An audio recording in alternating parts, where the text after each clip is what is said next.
अम्माबाद औज़ु बिल्लाहि मिनश शैतानिर रजीम बिस्मिल्लाहिर रहमानिर रहीम फला तुतिइल काफिरीना वजाहिदहुम बिही जिहादन कबीरा रब्बि इश्रह ली सदरी वयस्सिर ली अमरी वहलुल उक़दतम मिन लिसानी यफ़क़हू क़ौली। अस्सलामु अलैकुम वरहमतुल्लाहि वबरकातुहू। नाज़रीन, मैं आप सभी का इस्तकबाल करता हूँ कि इस प्रोग्राम में डिफेंस ऑफ इस्लाम, जिसमें हम बात कर रहे हैं इस्लाम के बारे में, जो वायरल वीडियोस है जो इस्लाम के खिलाफ बहुत सारी बातें लोगों में आम कर रहे हैं, उसके जवाब को हम देख रहे हैं इस पूरे एपिसोड्स में। और आज के जो एपिसोड है उसमें हम बात करेंगे एक वीडियो जिसमें संत रामपाल ये दावा कर रहे हैं कि कुरान में ये लिखा हुआ है कि नौज़ बिल्लाह कबीर अल्लाह है। इसकी सूरत फुरकानी 25 नंबर, सूरत फुरकानी में देखेंगे, ये 25 नंबर है, प्रश्न नंबर 604 पे ये कुरान शरीफ, और यहाँ देखिएगा इसके 52 नंबर आयत से हम प्रारंभ करेंगे। 52 नंबर, फला तुतियल काफिरन व जाहिदुम बिही जिहादन कबीरन। इसका अनुवाद भी इन्होंने यहाँ किया है। देखिए ये 52 नंबर है। अब कुरान शरीफ के ज्ञान देने वाला अल्लाह हजरत मोहम्मद जी से कह रहा है कि ए पैगंबर, तुम काफिरों का कहा न मानना, और इस कुरान की दलीलों से, यानी मैं तुझे जो ज्ञान दे रहा हूं उनका सामना बड़े जोर से करो। इन्होंने इस कबीर का अर्थ जिहादन कबीरन, इन्होंने कबीर का अर्थ यहां बड़ा कर दिया।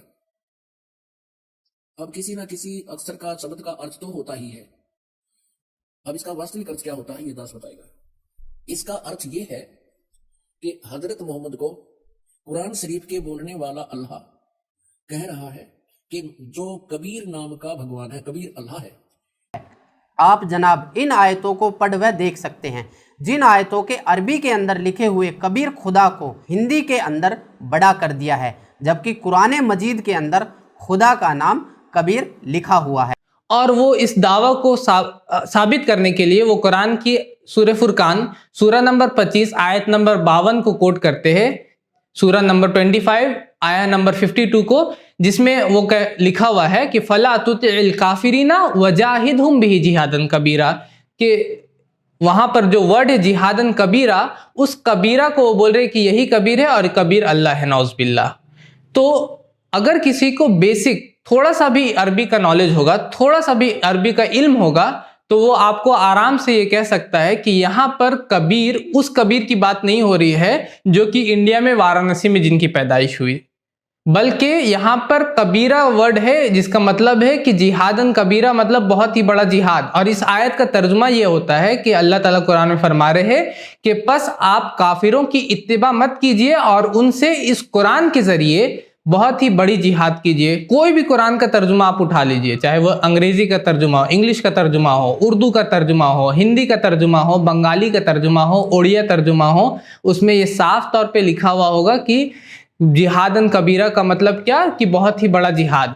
और खुद अगर आप संत रामपाल की वेबसाइट पे जाइएगा, ऑफिशियल वेबसाइट पे जाइएगा, और उसमें जहां पर ये साबित करे कि अल्लाह कबीर है, नौज़ बिल्लाह, उसी के अंदर वो इस आयत का सही तर्जुमा करते हैं इंग्लिश में। वो लिखते हैं कि so do not follow the desires of the disbelievers and strive with them with a great striving. ये चीज वो लिखते हैं अपने वेबसाइट के ऊपर। तो मतलब उनको भी पता है कि तर्जुमा क्या है, उनको भी पता है कि जिहादन कबीरा का मतलब अ ग्रेट स्ट्राइविंग होता है, बहुत ही बड़ा जिहाद, बहुत ही बड़ा जद्दोजहद होता है, और ना कि कबीर होता है। लेकिन फिर भी अपने लोगों को और जो लोग को इल्म नहीं है उनको बेवकूफ़ बनाने के लिए इस तरह की बातें वो करते रहते हैं। और अगर उन्हीं के लॉजिक से चला जाए तो इसी सूरह फुरकान सूरह नंबर 25 आयत नंबर 56 में लिखा हुआ है वमा अरसलनाका इल्ला मुबश्शिरन व नज़ीरा। अब कोई शख्स कल को आके ये बोलेगा कि यहाँ पर मुबश्शिर लिखा हुआ है और यही मुबश्शिर जो इंसान है वही अल्लाह है, नौज़ बिल्लाह। या कोई शख्स कल को आके ये भी बोल सकता है कि नज़ीरा भी लिखा हुआ है, तो कोई शख्स, मेरे दादा का नाम था नज़ीर अहमद, तो वो बोल सकता हूँ कि ये जो नज़ीर है यही अल्लाह है, नौज़ बिल्लाह। तो इनके लॉजिक से इस तरह, या इसी सूरह फुरकान सूरह नंबर 25 आयत नंबर 55 में लिखा हुआ है वकानल काफिरु अला रब्बिका ज़हीरा, कि जो काफिर होते हैं वो अपने रब के खिलाफ काम करते हैं शैतान से मिलकर, तो वहां पर ज़हीरा है। तो उसको भी अब कोई कल को उठ के बोलेगा कि ये ज़हीर खान है या ये ज़हीर है जो कि अल्लाह है, नौज़ बिल्लाह। तो इस तरह से अगर बात करने लगे तो आप समझ सकते कितना इलॉजिकल हो जाएगा।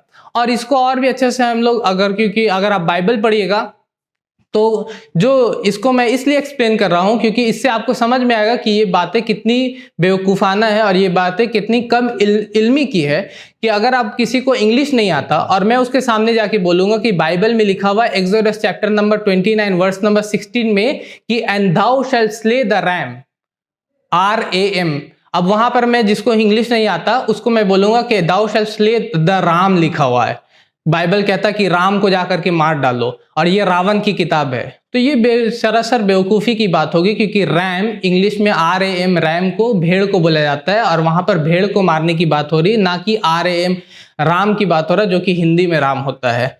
उसी तरह खुद कबीर के दोहे जो होते हैं, कबीर पंथी, क्योंकि संत रामपाल खुद कबीर पंथी है, तो कबीर के दोहों को आप पढ़िएगा तो उसमें से एक दोहा ये है कि आपका जो शरीर होता है, कबीर कहते हैं कि ये उनकी दोहा है कि जो तन जो होता है, तन विष की बिलेरी और गुरु अमृत की खान है। तो ये जो खान है तो मैं बोलूँगा कि देखो ये खान को, आजम खान या किसी खान को ये बोल रहे कि ये गुरु है। या उसी तरह आप अगर ज्ञान गंगा उनकी किताब पढ़िएगा जो कि संत रामपाल जी महाराज की उनकी किताब है ज्ञान गंगा, उसकी पेज नंबर 6 में भक्ति मर्यादा का चैप्टर है, पेज नंबर 6 और श्लोक नंबर 10 में वो लिखते हैं, फिर से वहां पर भी खान लिखा हुआ है, वहां पर भी वर्ड आया है खान का। या फिर से पेज नंबर 8 उनकी ज्ञान गंगा का बुक है और श्लोक नंबर 3 में भक्ति मर्यादा के चैप्टर में वो कहते हैं अर्जुन के बारे में लिखा हुआ कि अर्जुन भगवान से कह रहे हैं कि ये कौन सा तुम्हारा रूप है, तो भगवान कहते हैं कि आया सबको खान, वहां पर फिर से वर्ड खान है। तो क्या इन खान को उठा करके मैं ये बोल दूं कि रामपाल ये कह रहे हैं कि कोई खान है जो कि गुरु है और जो कि भगवान है? ये सरासर बेवकूफ़ी होगा। और ये इस तरह की बेवकूफ़ाना बात मैं उसी के सामने कर सकता हूं जिसको हिंदी की काखा गागा भी नहीं आता।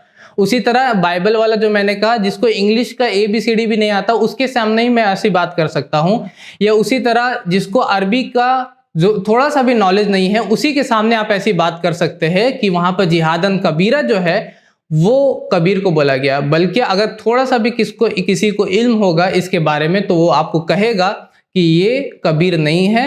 और खुद अगर आप आगे जब सूरह फुरकान सूरह नंबर 25 आयत नंबर 59 को वो लोग जब प्रवचन देते हैं रामपाल, तो वो आगे जब सूरह फुरकान सूरह नंबर 25 आयत नंबर 59 को ट्रांसलेट करते हैं तो वो कहते हैं फस अल बिही खबीरा का ट्रांसलेट करते हैं कि बस जा करके पूछो उनसे जो बाखबर है।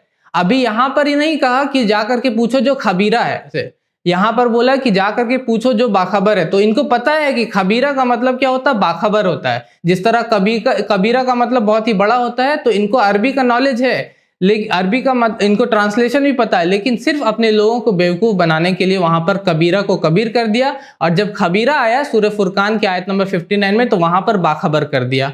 और अगर आप रामपाल की वेबसाइट पे जाइएगा और उसमें अल्लाह कबीर है नौज बिल्ला, उसके आर्टिकल में सबसे आखिरी में वो कोट करते हैं सूरह इखलास को, सूरह नंबर 112 कुरान का, जो कि टचस्टोन ऑफ थियोलॉजी है, जो कि कसौटी है ये जानने के लिए कि कोई शख्स खुदा है, कोई चीज जो है वो ईश्वर है, खुदा है, अल्लाह है कि नहीं है। 4 लाइन का सूरह है, सूरह इखलास सूरह नंबर 112, जिसपे हम अब देखते हैं जिस तरह की इन लोगों का दावा है कि कबीर अल्लाह है नौज बिल्ला। तो अब हम लोग देखते हैं इस सूरह इखलास की कसौटी में क्या कबीर उतरते हैं।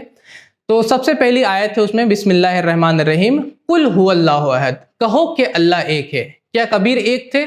हम जानते हैं कि कबीर दास के जैसा और भी बहुत सारे पोएट्स गुजरे इंडिया में, तुलसीदास, सूरदास, कालिदास, और इस तरह का लिस्ट है जिसको हम बयान कर सकते हैं कि जो कि कबीर के जैसे इंसान थे और जो कि पोएट्स थे।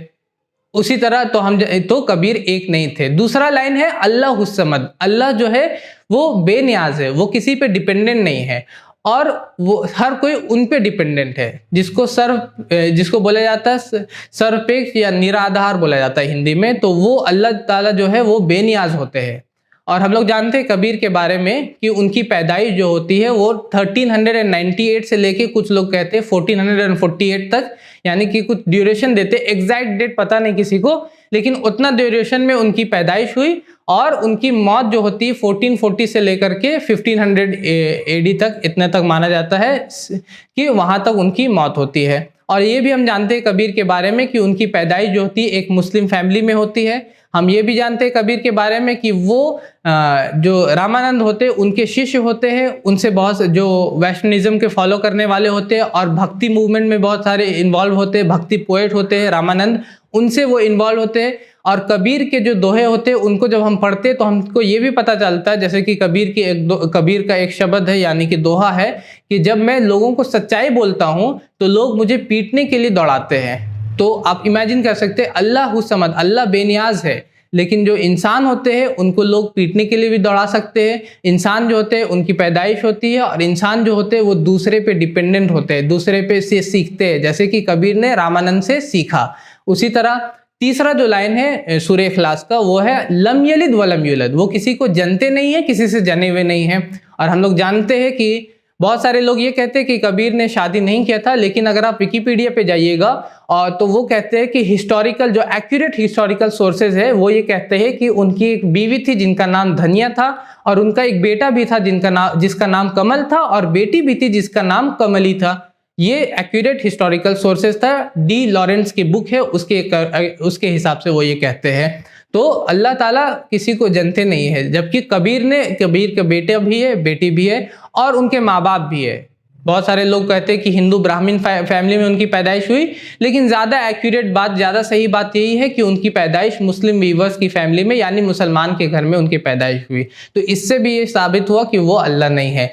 और चौथा लाइन जो है कि वलम यकुल लहू कुफुवन अहद, there is nothing comparable unto him, और उसके जैसी कोई भी चीज नहीं है। ये इतना स्ट्रिक्ट है, इतना हार्ड है कि इसमें सिर्फ अल्लाह सुब्हानहू व तआला ही, जो सही में अल्लाह सुब्हानहू व तआला है, वही इसको उस पर फिट बैठ सकते हैं कि अल्लाह के जैसी कोई भी चीज नहीं है। आपका सोच, आपका इमेजिनेशन, आपकी अक्ल उतने दूर पहुंच नहीं सकती। आप इमेजिन नहीं कर सकते, आप सोच नहीं सकते कि वो किस तरह है, वो किस तरह दिखते हैं। और कबीर जाहिर सी बात है इसमें भी वो फिट नहीं बैठते। तो खुद संत रामपाल के वेबसाइट में जो दिया हुआ है टचस्टोन ऑफ थियोलॉजी, इस्लाम का कसौटी जो ईश्वर के बारे में, अल्लाह के बारे में, उसमें खुद कबीर फिट नहीं बैठते, जिससे हम ये कह सकते हैं कि कबीर अल्लाह सुब्हानहू व तआला नहीं है। और जो लोग ये कह रहे हैं कि कबीर अल्लाह है और जो लोग ये कह रहे हैं कि कबीर अल्लाह, ये सूरह फुरकान की आयत नंबर 52 से साबित कर रहे हैं, वो सरासर झूठ फैला रहे हैं और उनकी बात में ज़रा सा भी सच्चाई नहीं है। जिसको थोड़ा सा भी इल्म होगा, थोड़ा सा भी नॉलेज होगा अरबी लैंग्वेज का, वो उसको बोल सकता है वहीं पर कि ये बात सरासर गलत है, झूठ है, जिसमें कोई भी सच्चाई नहीं है। तो इस एपिसोड को यहीं पे मैं ख़त्म करना चाहूँगा। व आखिर दावाना अनिल हम्दुलिल्लाहि रब्बिल आलमीन।